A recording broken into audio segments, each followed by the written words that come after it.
القلوب الطيبة لها جاذبية تكسب قلوب أغلبية البشر.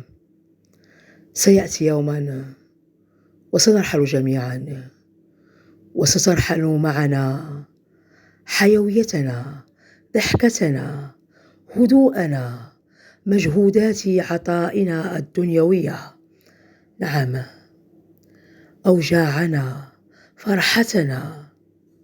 ولن يبقى في هذه الأرض السعيدة سوى آثار أعمالنا، يعني لن يبقى سوى الذكرى أيامنا.